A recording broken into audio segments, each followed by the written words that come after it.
The days in which the disciples could walk beside the Master and hear such teachings were numbered, but as yet, so little did they realize it. Very soon now, he was to enter Jerusalem as the Messiah. But before he reached that day, there still were incidents to lift the hearts of Christendom. On the way out of the city of Jericho, just before Jesus and his disciples started the long climb through the dangerous rocky valley that led upwards to Jerusalem, they came upon an old beggar by the wayside, whose name was Bartimaeus. Friend, what is this great commotion passing through the streets? Keep back against the wall there, Bartimaeus, if thou wouldst not be trampled underfoot. Who cometh here? Wherefore this multitude? It is Jesus of Nazareth who passeth by. The worker of so many miracles. Oh, that I could talk with him, that he might come to me. Jesus, thou Son of David, have mercy on me. There be many others behind him who have been seeking words with him long ere thee, old man. Thou Son of David, have mercy on me. Now he hath heard, and thus hath altered not alone Jesus, but all the multitude. Be of good company. Rise and let me lead thee to him.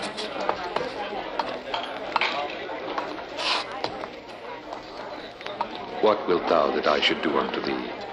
Lord, that I might receive my sight.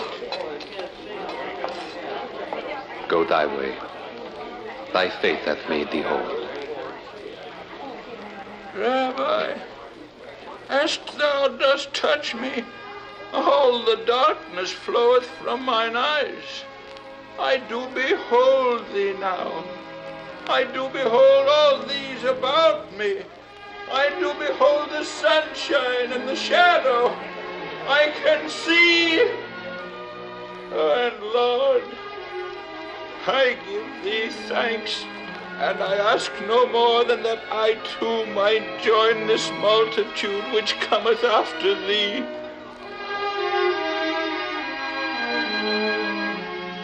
Nor was it only the blind and the halt and the maimed whom Jesus healed upon that journey to Jerusalem. Before he reached the holy city, a messenger arrived from Bethany. If I remember rightly, thou art Peter, one of his disciples. I come to speak with Jesus. Peter I am, friend. The Master walketh there with John. See, I will lead thee to him. I thank thee.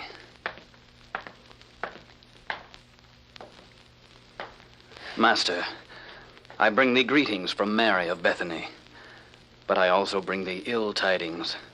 For behold, Lord, he whom thou lovest is sick.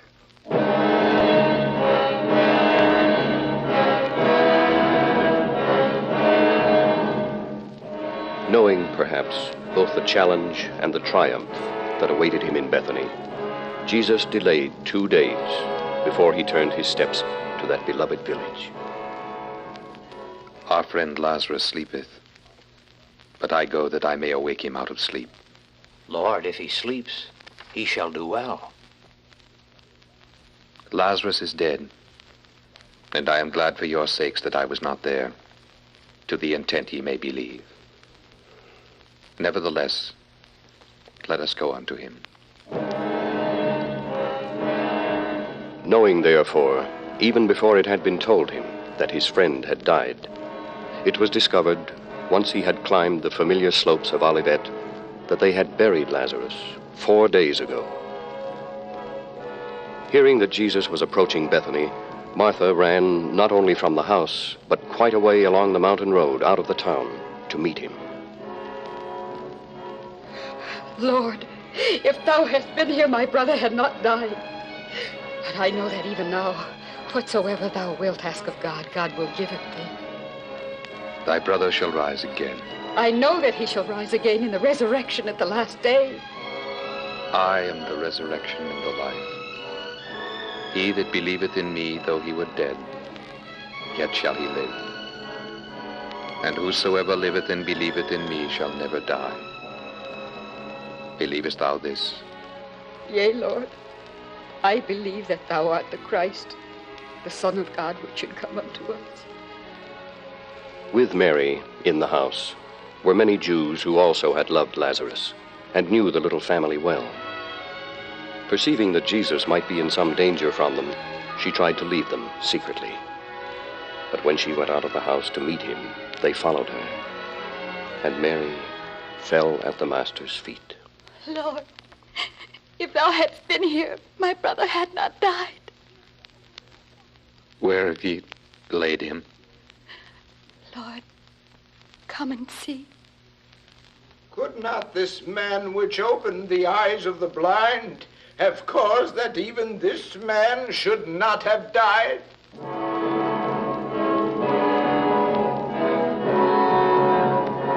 Sorrowfully, they brought the Master to the grave, a cave in the hillside against which a stone had been rolled. And Mary and Martha and the grieving Jews, with the disciples, stood silently behind him, watching. And in some cases, even in the case of Mary, beginning to doubt. But Jesus reassured her. Said I not unto thee, that if thou wouldst believe, thou shouldst see the glory of God?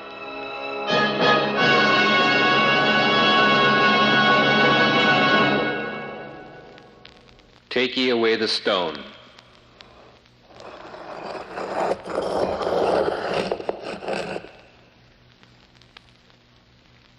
Father, I thank thee that thou hast heard me, and I knew that thou hearest me always. But because of the people which stand by, I said it, that they might believe that thou hast sent me. Lazarus, come forth.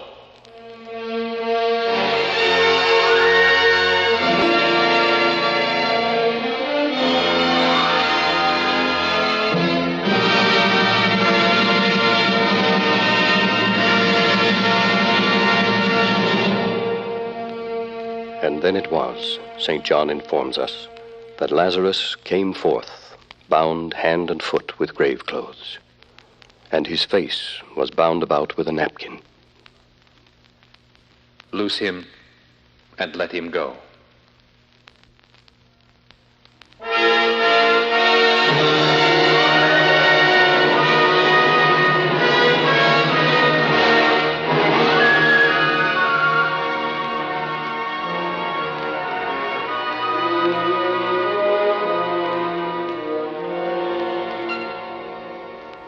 Jesus spent that night at Bethany with his disciples. The next day would mark, as it were, the beginning of the end, for it would see the great triumphal entry into Jerusalem, the day that Christendom now celebrates as Palm Sunday. Already in the great city, the preparations for the Passover were being hurried on all sides, and pilgrims to the Paschal feast had started to arrive by every road, from every corner of the land. It was as if the Master knew now that the fullness of his time was come. From now on, he would go forward to the people as the Messiah, the chosen one, whose coming had been prophesied. And something of this bold and yet inevitable purpose must have seized the disciples on this sunlit morning as they set off with their Master down the mountain road and round the shoulder of the Mount of Olives.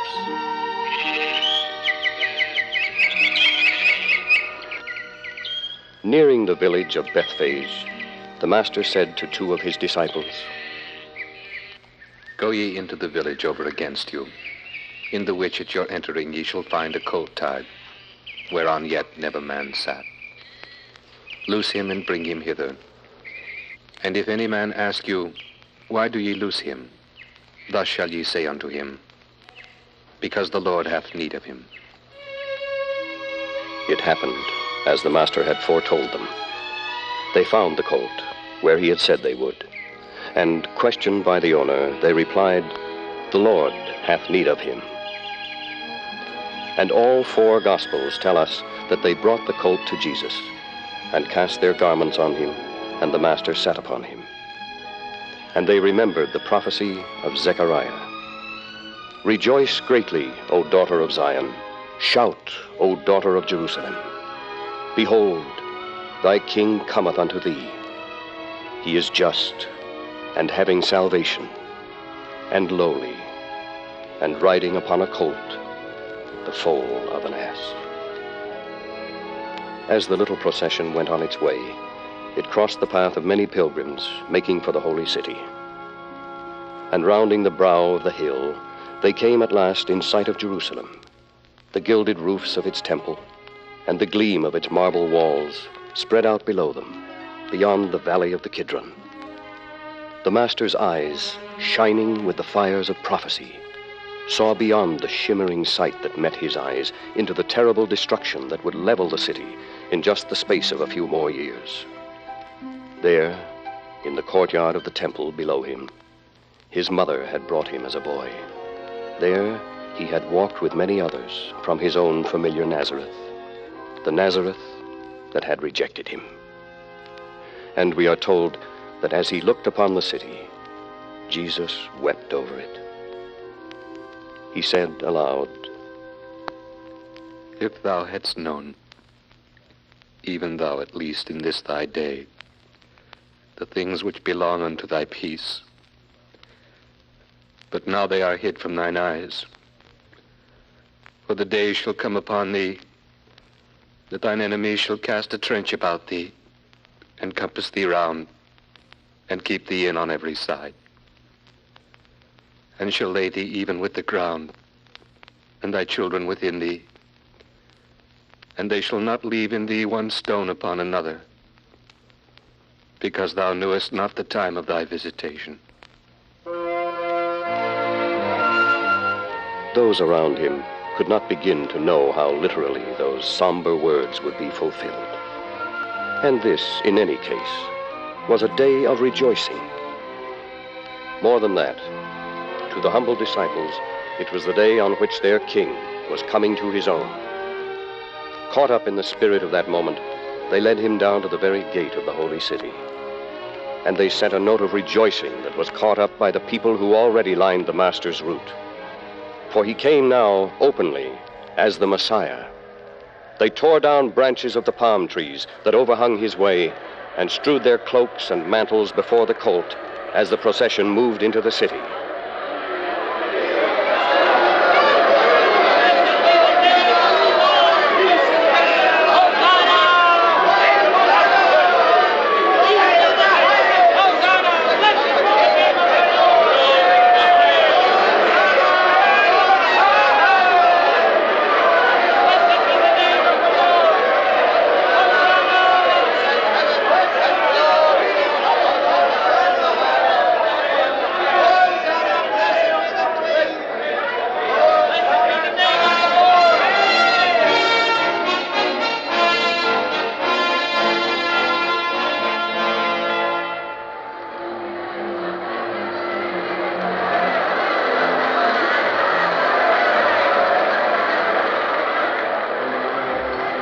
Some of the Pharisees among the crowds dared to make known their irritation at the scene.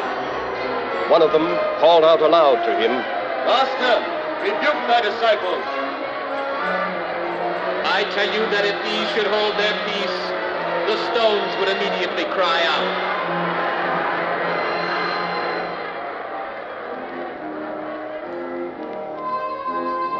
And now, at the temple, boldly he took a step which he knew must inevitably drive to further action the Jews who sought a cause to slay him. Over 2 million Jews are said to have assembled in the holy city for the Passover. And the densest crowds of all would be trying to get through the court of the Gentiles toward the holier halls of worship behind it. Yet brazenly bargaining men had now filled the place with their droves of oxen and their cages of hapless doves. And all around them were the booths of usurers. It was no passive preacher, but a vigorous young man, a man aroused to scorn by all this desecration, who now took action in this situation. With his own strong hands, he overthrew the tables of the usurers, driving them before his face out of the sanctified enclosure, showing no mercy to its clamoring defilers.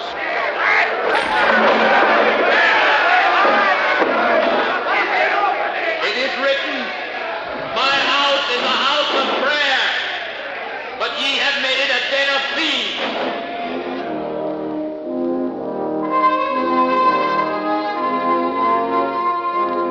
So now, the die was cast. Jesus had not only allowed his followers to acclaim him as the Messiah, but had openly defied the authority of the priests by his cleansing of the temple itself.